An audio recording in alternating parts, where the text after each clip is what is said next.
नमस्कार। दोपहर 2 बजे की 5 बड़ी खबरों में आपका स्वागत है। मैं हूं आपके साथ राखी और पहली बड़ी खबर ईडी की कार्रवाई से जुड़ी होगी, जहां ईडी ने आम आदमी पार्टी के विधायक अमानतुल्लाह खान को अरेस्ट किया है। दूसरी बड़ी खबर आपको बताएंगे बहराइच से, जहां वन विभाग की तमाम कोशिशों के बावजूद भेड़िए के हमले जारी है।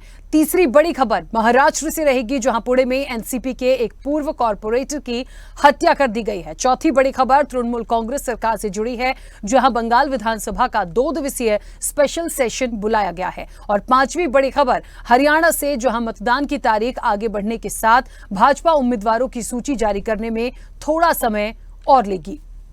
चलिए तो शुरुआत पहली बड़ी खबर से। ईडी ने आम आदमी पार्टी के विधायक अमानतुल्लाह खान को अरेस्ट किया है। ED Delhi Waqf board money laundering case में पूछताछ के लिए सोमवार सुबह अमानतुल्लाह के घर पहुंची थी। सुबह करीब 8:15 बजे उनसे घर में ही पूछताछ और जांच की जा रही थी। 4 घंटे पूछताछ के बाद दोपहर करीब 12:15 बजे ईडी अफसर उन्हें अरेस्ट करके ऑफिस ले गए। ओखला सीट से विधायक अमानतुल्लाह पर आरोप है कि उन्होंने दिल्ली वक्फ बोर्ड का अध्यक्ष रहते हुए 32 लोगों की अवैध भर्ती कराई और फंड का गलत इस्तेमाल किया, वक्फ की संपत्तियों को किराए पर दिया। ईडी पहले भी 2 बार अमानतुल्लाह से पूछताछ कर चुकी है। ईडी के एक्शन के बाद अमानतुल्लाह ने कहा था, सर्च वारंट के नाम पर ईडी का मकसद सिर्फ मुझे गिरफ्तार करना है। मैंने हर नोटिस का जवाब दिया है। मुझे 2 साल ये लोग परेशान कर रहे हैं। चलिए और आपको बता दें, दिल्ली से हमारी सहयोगी तनु बलियान हमारे साथ जुड़ी हैं। तनु, जिस तरीके से ये पूरा मामला सामने आया है, एक बात तो बहुत साफ है कि आम आदमी पार्टी की मुश्किलें जो हैं वो कम नहीं हो रही। दूसरी चीज ये कि जिस तरीके से ये मनी लॉन्ड्रिंग वाला मामला आया या आरोप लगा है अमानतुल्लाह खान पर, लेकिन एक बड़ी बात ये भी है कि ये सारी बातें इस वक्त पे ही क्यों निकल कर आ रही हैं, क्योंकि ये कोई आज की या कल की घटना तो नहीं है। अब इसमें और क्या अपडेट? जी बिल्कुल राखी जी, देखिए जिस तरीके से हम सुबह भी जब फोनों पे कनेक्ट हुए थे तो चर्चा से लगातार ये संभावना जताई जा रही थी कि उनकी गिरफ्तारी हो जाएगी और आखिरकार 5 घंटे के बाद उनकी गिरफ्तारी हो गई। और जाते जाते उन्होंने, राखी जी आपने भी सुना होगा, उन्होंने ये बात कही कि मैं निर्दोष हूँ। वो लगातार यही बात कहते आ रहे हैं कि मैं निर्दोष हूँ। आम आदमी पार्टी राज्यसभा सदस्य जो है संजय सिंह, वो भी ये कह रहे हैं कि ईडी सीबीआई जो है वो दुरुपयोग उनका किया जा रहा है, बीजेपी भ्रष्टाचारी है। तो देखिए प्रेस कॉन्फ्रेंस तक करनी पड़ गई आम आदमी पार्टी को भी और बीजेपी को भी, दोनों को प्रेस कॉन्फ्रेंस करनी पड़ गई। एक दूसरे पे इल्जाम लगाया जा रहा है। लेकिन देखिए जो बड़ा सवाल आपने पूछा, वही देखिए बड़ा सवाल यही है कि आखिर इतने समय बाद क्यों? क्योंकि जिस तरीके से देखिए जो जांच की गई थी, एक लाल डायरी का जिक्र सामने आया था कि लाल डायरी जो है उसमें एंट्री की गई थी, जो करोड़ों का फंड है उसकी एंट्री की गई थी, कहां से आया कहां गया वो एंट्री उस लाल डायरी में थी, जिसके बाद शक और ज्यादा बढ़ गया था। लेकिन उनको क्लीन चिट भी देखिए कहीं ना कहीं मिली थी। अब इतने दिनों के बाद जब उनकी सासू माँ जो है वो बहुत ज्यादा बीमार है, उनको कैंसर है और सुबह नोक झोंक भी हुई, लेकिन उसके बाद देखिए अरेस्ट हो जाते हैं वो, और इतने लंबे समय बाद फिर से वही देखिए देखने को मिल रहा है। और सियासत लगातार दिल्ली में इस मुद्दे पर गरमाई हुई है और संजय सिंह तो लगातार ये कह रहे हैं कि भ्रष्टाचारियों की पार्टी है बीजेपी और उनका ही सब कुछ करा धरा है। लेकिन अब आने वाले समय में ये देखने वाली बात होगी। और बड़ा सवाल ये भी है राखी जी की जिस तरीके से देखिए आधार क्या क्या रहे, अभी ये चीज सामने नहीं आ पाई, लेकिन एक लैपटॉप का जिक्र जरूर हो रहा है कि उनका लैपटॉप जब जांच की जा रही थी, पूछताछ की जा रही थी उनसे, उनके घर पे तो एक लैपटॉप में उनको कुछ ऐसा मिला जिसके आधार पर उनकी गिरफ्तारी हुई है। अब देखने वाली बात होगी कि क्या कुछ उनसे सवाल होते हैं और क्या कुछ बातें सामने आती है, क्योंकि बड़ा सवाल यही है कि अब फिर गिरफ्तार क्यों करके ले गए। बिल्कुल। चलिए तनु, बहुत शुक्रिया पूरी जानकारी के लिए, बातचीत के लिए। तो आपको बता दें कि अमानतुल्लाह की जो मुश्किलें हैं वो बढ़ती जा रही हैं, कहीं ना कहीं उनके साथ साथ आम आदमी पार्टी की भी। चलिए दूसरी बड़ी खबर है, खौफ बरकरार है। उत्तर प्रदेश के बहराइच में भेड़ियों का कहर जारी है। वन विभाग की तमाम कोशिशों के बावजूद इनके हमले जारी है। रविवार देर रात एक भेड़िए ने एक 3 साल की बच्ची पर हमला कर दिया, जिससे उसकी मौत हो गई। वहीं भेड़ियों के हमले में 2 महिलाएं भी घायल हुई हैं। भेड़िए के हमले में 3 साल की बच्ची की मौत पर बहराइच की डीएम मोनिका रानी ने कहा कि हमने 4 भेड़ियों को पकड़ लिया है, 2 बचे हैं। उन्होंने बताया कि हमारी टीम लगातार गश्त कर रही है और हम उन्हें जल्द से जल्द पकड़ने की पूरी कोशिश कर रहे हैं। वन विभाग का कहना है कि भेड़ियों पर काबू पाने के लिए थर्मल और रेगुलर कैमरों वाले ड्रोन और ट्रैकुलाइजर का इस्तेमाल किया जा रहा है। बहराइच जिले के महसी तहसील में 35 किलोमीटर क्षेत्र के दायरे में भेड़िए घूम रहे हैं। लोगों की सुरक्षा के लिए कई अधिकारी वहां पर कैंप कर लोगों की मदद कर रहे हैं और भेड़ियों को पकड़ने के काम की निगरानी कर रहे हैं। चलिए, और इस वक्त आपको बता दें बहराइच से हमारे सहयोगी शबीहुल हमारे साथ जुड़ गए हैं। शबीहुल, जिस तरीके से हमने पहले भी चर्चा की थी, भेड़िए का आतंक और ये कहर हमले का लगातार जारी है, लेकिन बड़ा सवाल अभी भी यही आता है कि प्रशासन क्या कर रहा है, वन विभाग कहां है और क्यों उसको अब तक नहीं पकड़ पाए हैं, क्योंकि बात एक दिन की नहीं है, हर दिन कोई ना कोई उसका शिकार हो रहा है।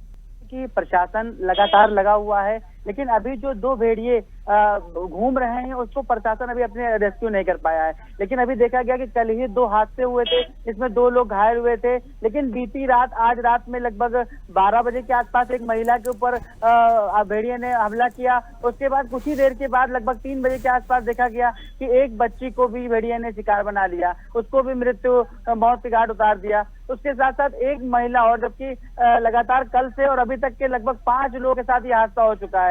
लेकिन प्रशासन कहीं ना कहीं जता रही है कि अभी हम ड्रोन के माध्यम से और कई माध्यम से लगातार अपनी टीमें लगाकर भेड़ियों को ढूंढने का पूरा प्रयास कर रहे हैं।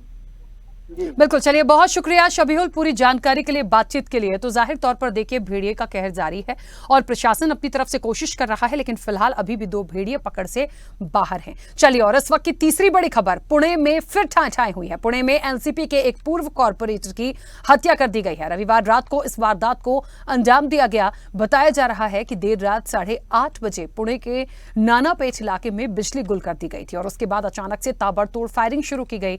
स्थानीय लोगों के मुताबिक 5 से 6 राउंड गोलियां चली हैं। उस गोलीबारी में ही एनसीपी के पूर्व कॉर्पोरेटर वनराज आंदेकर की हत्या हो गई। पुलिस के मुताबिक रविवार को 8 से 10 लोगों ने एक साथ एनसीपी के पूर्व कॉर्पोरेटर पर हमला किया था।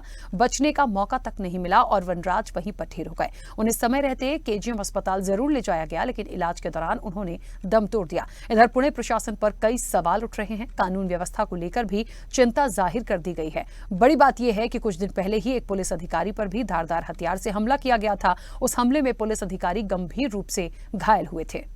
चलिए, और इस वक्त आपको बता दें कि मुंबई से ब्यूरो चीफ संदीप उत्तम हमारे साथ जुड़ गए हैं। संदीप जी, जिस तरीके से पूरा मामला सामने आया, जाहिर तौर पर जो खबर है वो खुद बयां कर रही है कि पूरी प्लानिंग के तहत ये किया गया है। अब आगे क्या?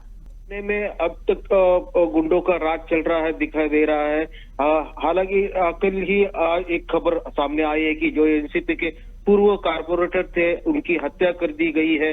पूरे प्लान के साथ उनकी हत्या कर दी गई है और पिछले कई दिनों के पहले ही एक पुलिस वाले पर भी धारदार हत्या का ये सिलसिला जो है शुरू हुआ था और पुलिस पर भी हमला किया था। बिल्कुल देखना यह है कि अब गृह मंत्री भी इस पर कुछ बोल नहीं रहे हैं। पिछले कई दिनों में एक नामांकित गुंड था वो पुणे का, उनके साथ जो चंद्रकांत पाटिल है उनका फोटो भी, वीडियो भी वायरल हुआ था कि उनको शॉल पहनाते हैं, हाथ पहनाते हैं। देखना ये है कि अभी जो पुणे का जो माहौल है, जो कोयता गैंग जो है उनका भी दहशत बड़ी ताकत के साथ बढ़ रही है, मगर पुलिस जो है आज तक कुछ कार्रवाई में दिखाई नहीं दे रही है। पुलिस का मानना है कि ये जो घटना हुई है उसके 2 आरोपी को गिरफ्तार किया है और आगे की जांच कर रही है। पुलिस के मुताबिक वनराज आंबेकर पर 5 राउंड फायरिंग की गई थी। हालांकि एक भी गोली उन्हें लगी नहीं। बताया जा रहा था कि उनको चाकू से मार दिया है और चाकू मतलब कोयता जो इस्तेमाल किया है उसके हमला करने के लिए। बिल्कुल, चलिए संदीप जी, बहुत शुक्रिया पूरी जानकारी के लिए, बातचीत के लिए। तो जाहिर तौर पर देखिए जिस तरीके से कॉर्पोरेटर वनराज की हत्या हुई है उससे तनाव तो उपजा है और कई सवाल सरकार पर भी खड़े हो रहे हैं, कहीं ना कहीं प्रशासन पर खड़े हो रहे हैं। और अगली बड़ी खबर इस वक्त की आपको बताएं, 10 दिन में इंसाफ की बात हो रही है। तृणमूल कांग्रेस सरकार ने बंगाल विधानसभा का 2 दिवसीय स्पेशल सेशन बुलाया है। बंगाल विधानसभा के इस स्पेशल सेशन में रेप के दोषियों को 10 दिन के अंदर फांसी की सजा दिलाने का एक विधेयक पेश किया जाएगा। सूत्रों के अनुसार स्पेशल सेशन सोमवार को शुरू होगा और यह विधेयक मंगलवार को पेश किए जाने के पूरे आसार हैं। राज्य के मुख्य विपक्षी दल भारतीय जनता पार्टी ने भी ममता सरकार के इस कदम का समर्थन करने का फैसला किया है। मुख्यमंत्री ममता बनर्जी ने अपनी पार्टी के स्टूडेंट विंग के स्थापना दिवस पर कहा था कि हम 10 दिनों के अंदर रेप और हत्या के मामलों में दोषियों को मौत की सजा के लिए एक विधेयक पेश करेंगे।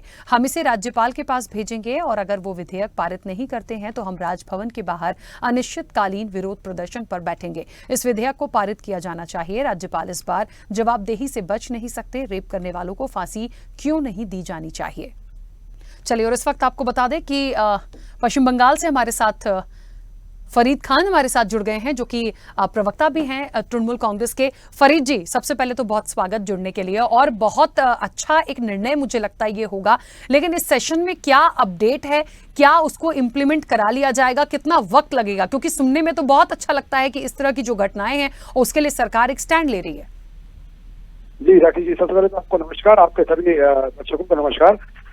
जी बिल्कुल, आज पिछले 28 तारीख को जिस दिन हमारा छात्र दिवस था, जो हर साल की तरह हम हर साल मनाते हैं, उसी दिन हमारी नेत्री मुख्यमंत्री ममता बनर्जी ने ऐलान किया कि हम एक विशेष सत्र इस सोमवार और मंगलवार को, यानी आज और कल के लिए बुलाया है उन्होंने, जिसमें हम एक बिल पारित करेंगे जो ये होगा कि फास्ट ट्रैक चलाकर 10 दिन के अंदर सजा निर्धारित की जाए और बलात्कारियों को फांसी की सजा दी जाए। यही हमारी मांग होगी, जिसमें कोई भी कोताही और किसी भी तरह का समर्थन किसी का नहीं हो।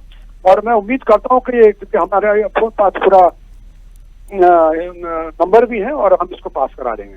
और रही बात भाजपा की, अच्छी बात को बोल रहे हैं, इसको का ये साथ देंगे, इसीलिए कि हम उम्मीद के करते हैं कि इसको साथ ही साथ कल ही राज्यपाल के पास भेज दिया जाएगा।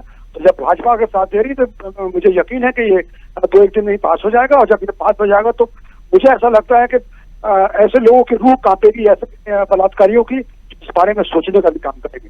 जाहिर तौर पर को जितना भी शुक्रिया अदा करें वो कम है, क्योंकि हमेशा महिलाओं के लिए ज्यादा काम करती है। बिल्कुल फरीद जी, बहुत शुक्रिया पूरी बातचीत के लिए, जुड़ने के लिए। और जाहिर तौर पर 10 दिन में यदि फांसी की सजा होती है और ये तमाम चीजें इंप्लीमेंट हो जाती हैं 2 दिन में, तो कहीं ना कहीं एक प्रयास अच्छा है कि इस तरह के मामलों पर रोक लगे। अगली बड़ी खबर इस वक्त की, नाम पर रायशुमारी। मतदान की तारीख आगे बढ़ने के साथ भाजपा उम्मीदवारों की सूची जारी करने में थोड़ा समय और लेगी। भाजपा उम्मीदवारों की सूची जारी होने में अभी 2 दिन और लग सकते हैं। पार्टी का शीर्ष नेतृत्व हरियाणा भाजपा के कोर ग्रुप के साथ टिकट के मंथन में जुटा है। रविवार रात भी केंद्रीय मंत्री मनोहर लाल के आवास पर बाकी बची सीटों पर प्रत्याशियों के नाम पर मंथन किया गया। बैठक में सीएम नायाब सिंह सैनी और प्रदेश अध्यक्ष मोहन लाल बडौली भी मौजूद रहे। इससे पहले केंद्रीय समिति की बैठक में 55 सीटों पर सहमति बन चुकी है। हरियाणा कोर ग्रुप और प्रभारी के बीच प्रत्याशियों के नाम पर सहमति बनने के बाद केंद्रीय नेतृत्व इस सूची की समीक्षा करेगा और उसके बाद अंतिम मुहर लगाई जाएगी। वहीं भाजपा के एक नेता का कहना है कि पार्टी कांग्रेस की सूची के इंतजार में है। कांग्रेस की सूची जारी होने के बाद ही पार्टी अपनी सूची जारी करेगी। चलिए, और इस वक्त आपको बता दें, जींद से हमारे सहयोगी संजय हमारे साथ जुड़ गए हैं।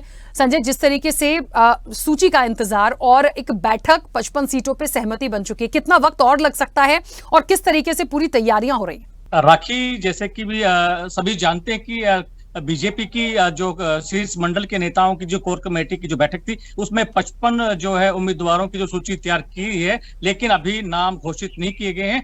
हालांकि कांग्रेस की पार्टी के इंतजार में है भाजपा की, उनकी कांग्रेस अपनी पार्टी के नेताओं की जो लिस्ट जारी करे उम्मीदवारों की, लेकिन आज शाम तक, देर शाम तक आज भाजपा अपने उम्मीदवारों की घोषणा कर सकती है।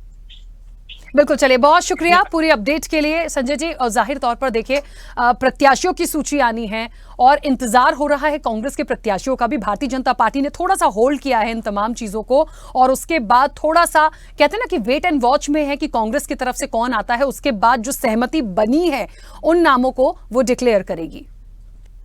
चलिए, खबरों में फिलहाल इतना ही। बने रहिए स्वदेश न्यूज के साथ। सबसे पहले देश।